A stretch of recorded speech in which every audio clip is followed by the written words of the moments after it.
jika wanita terus melakukan durhaka di hadapan suami, padahal suami sudah berusaha untuk lemah lembut, atau ada nusyuz yang lebih terang-terangan seperti selalu enggan jika diajak ke ranjang, keluar dari rumah tanpa izin suami, menolak bersafar bersama suami, maka hendaklah suami menyelesaikan permasalahan ini dengan jalan yang telah dituntunkan oleh Allah Subhanahu wa taala sebagaimana disebutkan di dalam Al-Qur'an.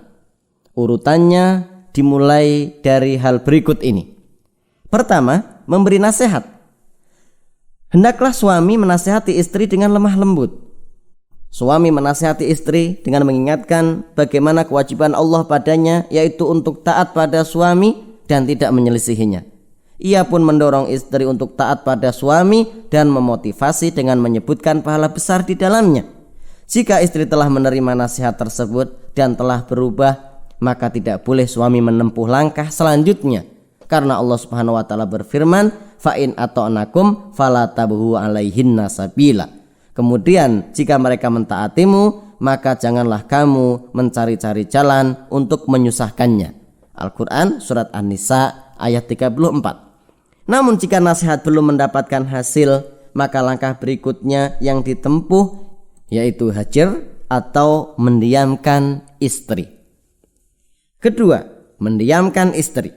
Maksud mendiamkan istri ini adalah dalam rangka menasihatinya agar tidak berbuat nusyuz, penentangan.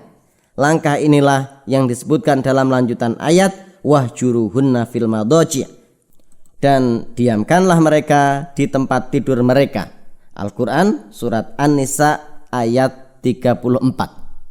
Mengenai cara mendiamkan istri, para ulama memberikan beberapa cara sebagaimana diterangkan oleh Ibnul Jauzi berikut ini. 1. Tidak berhubungan intim dengannya.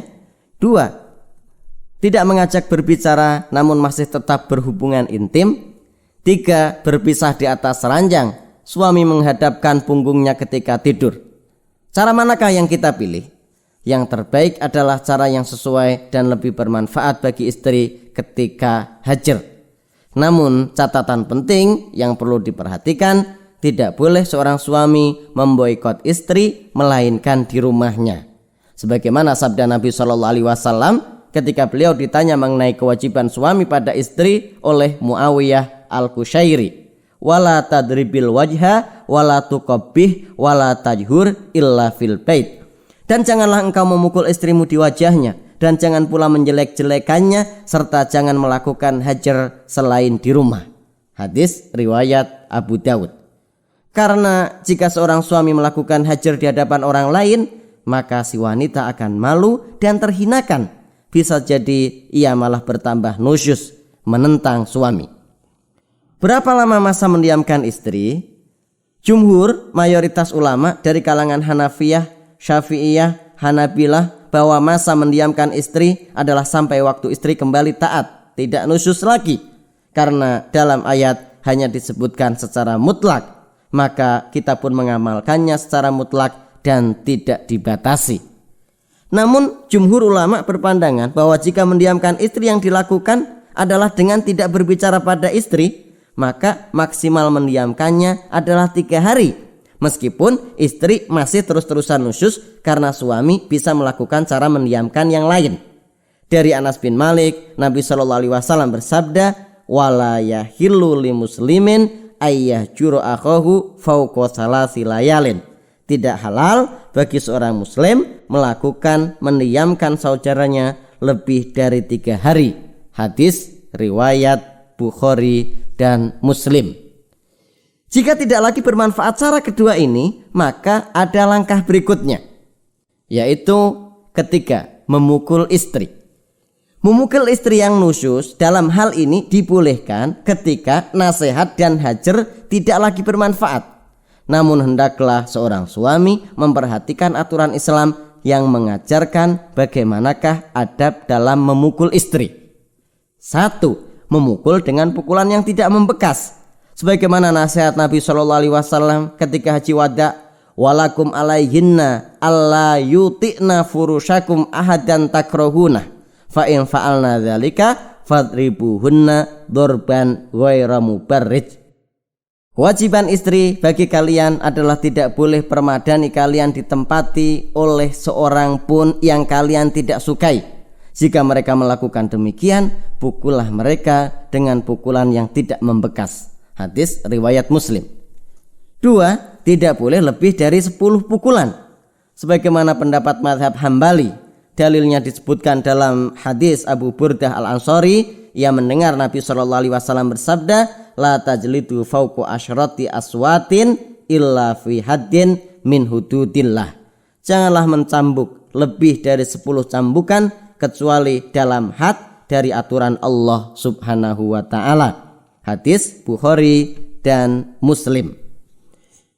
Yang ketiga, tidak boleh memukul istri di wajah.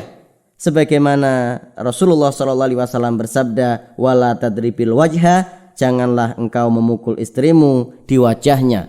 Hadis riwayat Abu Dawud. Aisyah radhiyallahu anha menceritakan mengenai Rasulullah sallallahu alaihi wasallam, ma raaitu Rasulullah sallallahu alaihi wasallam daraba khatiman lahu qattu wala mar'atan lahu qattu wala daraba biyadihi syai'an qattu illa ayyujahida fi sabilillah. Aku tidaklah pernah sama sekali melihat Rasulullah sallallahu alaihi wasallam memukul pembantu. Begitu pula memukul istrinya. Beliau tidaklah pernah memukul sesuatu dengan tangannya kecuali dalam jihad, berperang di jalan Allah. Hadis riwayat Ahmad. 4. Yakin bahwa dengan memukul istri itu akan bermanfaat untuk membuatnya tidak berbuat nusyus lagi. Jika tidak demikian, maka tidak boleh dilakukan. 5.